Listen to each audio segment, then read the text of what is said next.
Olá pessoal, tudo bem? Bora então pro boletim olímpico das Olimpíadas de Tóquio 2021.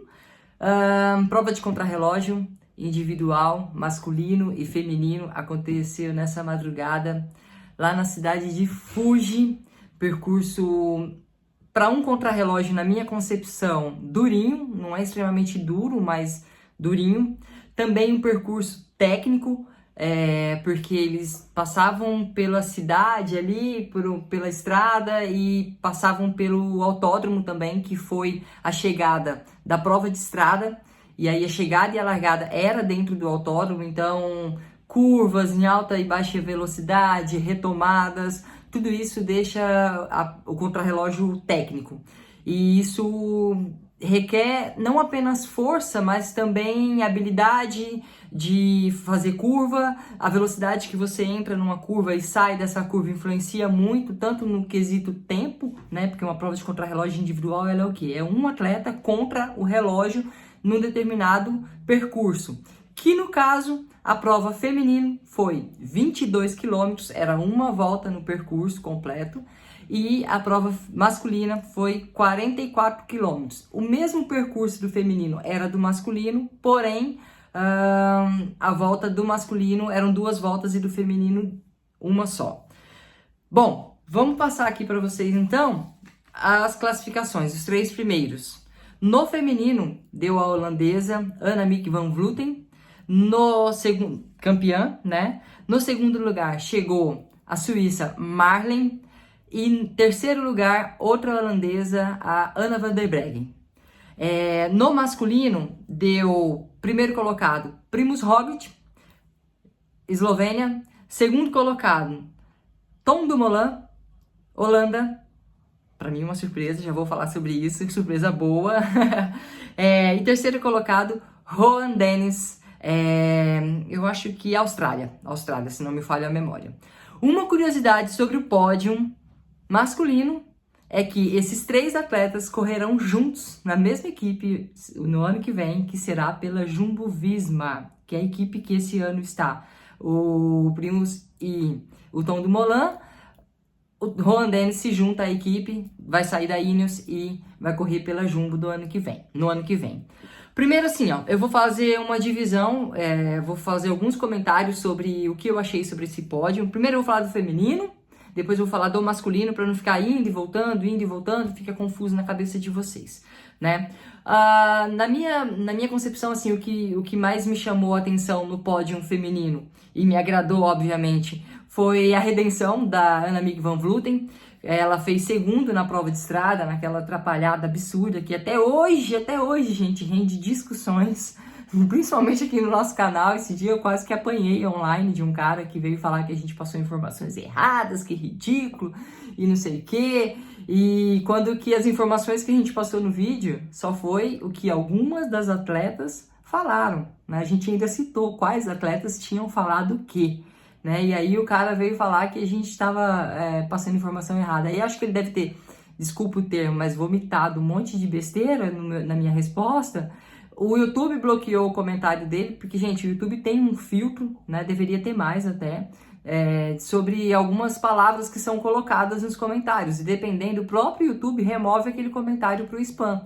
Ele deve ter falado muitas asneiras, e aí o YouTube bloqueou. Daí ele veio falar que eu estava censurando o comentário dele, que eu queria deixar o meu público desinformado. Enfim, tem que ter muita paciência às vezes aqui pra gente continuar com o trabalho que a gente realiza, porque gosta muito. Porque realmente eu gosto de passar esse conteúdo para vocês. Vamos retomar então isso aqui. Então, aí voltando, né, a parte da prova, a Annemiek van Vleuten estava na prova de domingo, foi vice-campeã da prova do ciclismo de estrada. Saiu absurdamente frustrada. Ela mesma falou que ela se sentiu uma idiota depois da prova, porque ela comemorou achando que tinha ganhado a medalha de ouro, tão sonhada e buscada por ela. A gente sabe, eu comentei no vídeo de domingo, que a Van Vleuten no Brasil, nas Olimpíadas do Rio de Janeiro, ela sofreu uma grave queda. Ela estava liderando a prova e ela, próximo já dos últimos quilômetros, ela sofreu uma grave queda, que ela ficou desacordada naquele mesmo lugar. Ela bateu a cabeça, da forma como ela caiu, saiu rolando na descida da vista chinesa, e ali mesmo ela ficou. Aí o pessoal ficou bastante, todo mundo, né, que assistia na prova e tal, ficou bastante apreensiva sobre as condições de saúde dela. Até sair alguma notícia foi bem tenso, porque foi feio. Daí esse ano ela voltou, ela focou especificamente a temporada toda dela voltada para as Olimpíadas de Tóquio, foi para a prova de estrada, teve aquela frustração e agora ela veio e bateu o martelo na prova de estrada, de contrarrelógio individual. O tão sonhado ouro da Annemiek van Vleuten, da holandesa, chegou, né? A Marlene, da Suíça, é uma atleta fortíssima, apesar da Suíça não ter tanta tradição, ao contrário do mountain bike, no ciclismo de estrada a Suíça não tem a mesma expressão, né? Mas brilhantemente conquistou a segunda colocação. E a Anna van der Breggen, outra holandesa, ela repete a terceira colocação que ela conquistou no Rio de Janeiro, no contrarrelógio. Anna van der Breggen, pessoal, que tem apenas 32 anos, é atual campeã mundial de ciclismo de estrada e contrarrelógio. Tá em plena forma física, andou muito, ganhou diversas provas esse ano. No final da temporada, aos 32 anos, ela se aposenta e ficará apenas como manager, diretora da equipe no qual ela trabalha hoje, compete hoje, que é a SD Works. Bom, o feminino é mais ou menos isso, né? Não tenho muitas observações a fazer. O pódio já era mais ou menos previsível, era o que eu esperava.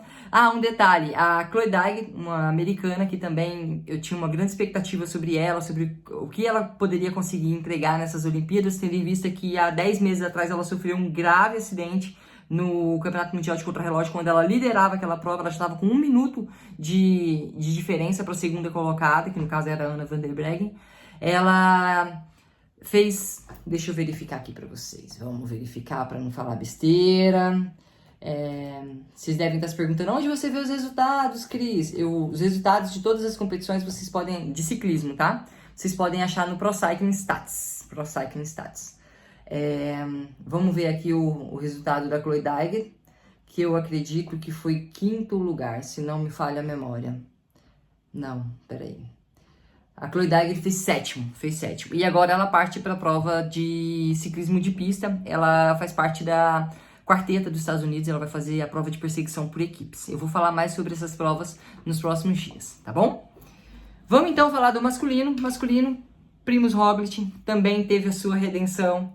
Depois da frustração, depois de todos os problemas que ele teve no Tour de France, uma queda que tirou ele, que ele era um dos favoritos no Tour de France, tirou ele das Olimpíadas, do Tour de France, abandonou devido aos ferimentos e não conseguiu se recuperar, ganhou a prova de contrarrelógio. Que, como diz o nosso amigo Leandro Bittar, que é um super comentarista, entendido do assunto aqui no Brasil, é o menos contrarrelogista de todos os que estão ali no top 5, entre aspas, porque ele não tem um contrarrelógio como ponto forte, apesar de fazer um bom contrarrelógio. Aí você pode me falar assim, mas Cris, como que o cara que não tem um contrarrelógio como ponto forte venceu uma Olimpíada? O percurso, repito uma coisa para vocês, ele era o menos contrarrelogista, tá? Não, porque ele também é um ótimo, excelente escalador. Só que o percurso favoreceu ele. Como eu falei no começo do vídeo, para mim era um percurso duro. E o fato de ter subidas duras acabou favorecendo o seu contrarrelógio, que é bom, e a sua excelência, que é subida. Então essa junção favoreceu muito ele.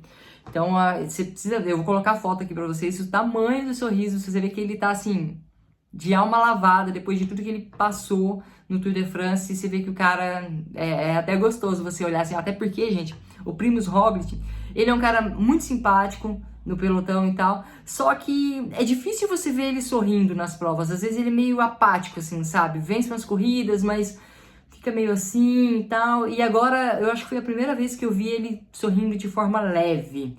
Então, dá até uma coisa boa. Você fala assim, cara, logo que você olha a foto dele, você fala assim, ele tá de alma lavada mesmo.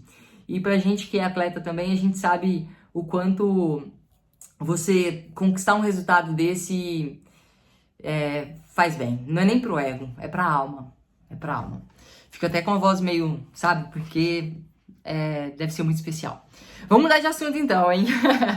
Tom Dumoulin também tem uma história complicada. Tá difícil aqui, hein? Tá difícil. Esses caras ficam só fazendo a gente... Esporte, né? Isso é esporte.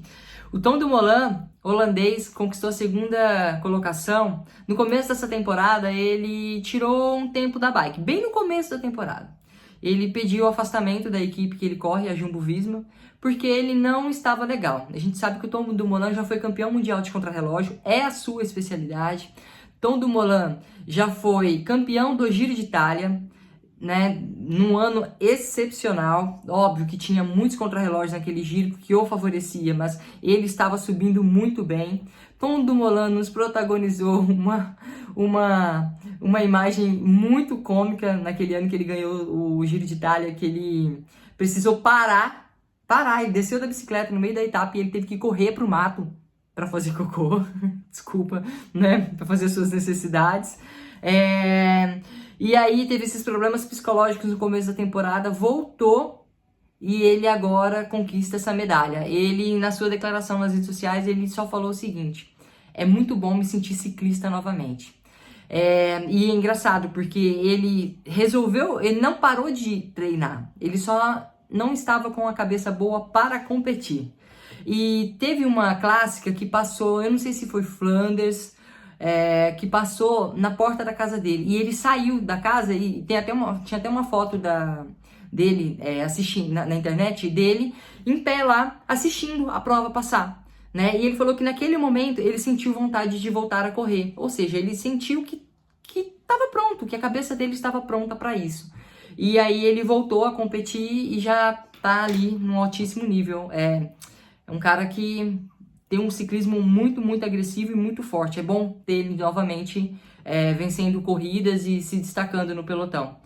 O Juan Dennis, que é o cara, é o bad boy do pelotão, né? O Juan Dennis tem aí algumas passagens problemáticas na sua carreira, ele já abandonou a equipe no meio de grandes voltas, ele tinha o patrocínio de uma marca de bicicleta através da equipe, e no campeonato mundial ele não usou aquela bicicleta, ele foi usar uma BMC, enfim, várias polêmicas aí envolvendo o seu nome. Agora, ele é um cara meio que considerado individualista no pelotão, corre mais para fazer o seu resultado do que para fazer o resultado para a equipe. Bateu o martelo ali, não tinha ido bem no último Mundial, eu fiquei um pouco frustrada com o resultado dele no Mundial, esperava mais. Ele foi campeão mundial em 2019, em 2020 ele não foi bem, conseguiu ali voltar ao pódio de uma grande prova, de uma excepcional prova, muito bom. Bom, de quem eu esperava um pouco mais nessa prova de contrarrelógio? Do Filippo Ganna, porém, analisando, o Filippo Ganna é o atual campeão mundial de contrarrelógio, é um italiano, e eu tinha uma pulguinha atrás da orelha com ele, eu já vou te falar por quê. E analisando a prova, mesmo que se esperava-se um pouco mais dele, não era algo tão propício para ele, né? Se a gente for observar os dois primeiros, eles, além de ser excelentes escaladores, eles sobem muito bem. O Tom Dumoulin, ele tem a especialidade como o contrarrelógio, mas ele sobe muito bem, tanto que ele já ganhou um Giro de Itália. E o Primož Roglič, ele é um montanheiro com um contrarrelógio excepcional. E o Tom Dumoulin, ele é um contrarrelogista com uma montanha excepcional. Então, tinha esse encontro dessas duas exigências do percurso de hoje. O Filippo Ganna, ele não é um escalador, é um excelente contrarrelogista, e aí acabou tendo um quinto lugar. Nada assim, né? Ai, que frustração, nada disso. A gente, né, estamos falando de uma Olimpíada. Mas talvez ali um top 3 eu esperava que pelo menos ele batesse o Juan Dennis, não bateu. Tem uma curiosidade sobre o Filippo.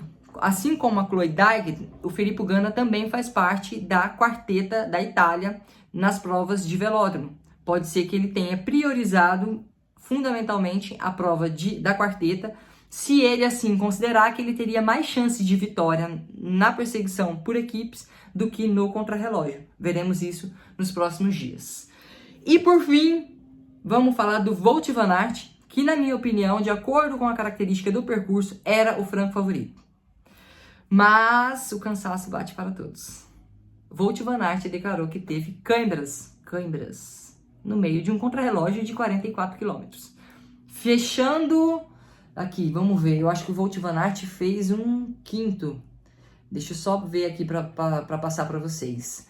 Então, assim, a gente sabe que o Wout van Aert veio do cyclocross na pré-temporada, entrou muito forte na temporada, andou muito no Tour de France, venceu 3 etapas, fez segundo, o Wout van Aert fez sexto, tá, turma? Fez segundo na prova de estrada, é o vice-campeão olímpico na prova de estrada, e hoje, essa madrugada, o cansaço chegou para ele e ele sentiu câimbras. A gente sabe que, na minha concepção, as câimbras, ela vem sim decorrente da fadiga já acumulada da temporada.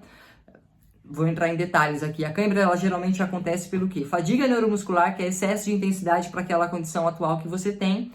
Pode ter sido isso, né? Fadiga neuromuscular, ele tem uma carga muito alta de competições e treinamentos na temporada.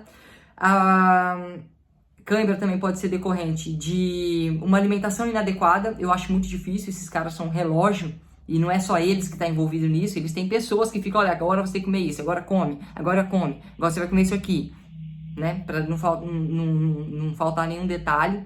E também pode ser encurtamento muscular, alguma lesão. Desconsidero todas essas possibilidades. O que eu acho que aconteceu com o Wout van Aert é que ele sentiu o peso da temporada até então, já que, como eu falei, ele vem desde... Ele praticamente não teve, né? Aí, recentemente, também ele passou por uma cirurgia, a preparação dele foi um pouco encurtada por Tour de France, então, e a recuperação dele, ele passou por uma cirurgia de apêndice, a recuperação dele foi um pouco mais lenta do que se esperava, então, acabou sentindo na prova de contrarrelógio. Tudo bem, faz parte, a gente sabe que os grandes também sofrem, os grandes também erram, né? E fica aí os parabéns para esse grande atleta. Na verdade, para todos os atletas que ali estiveram. Turma, mais ou menos isso que aconteceu nessa madrugada com os tops. Não vou me alargar muito, né, entrar nos 5 primeiros, senão o vídeo fica muito longo. Deixa aqui a sua opinião, para quem você estava torcendo, quem te surpreendeu, quem foi dentro das expectativas, o que você achou do resultado, que eu vou estar lendo os comentários e interagindo com vocês, tá bom? Até o próximo vídeo. Tchau, tchau!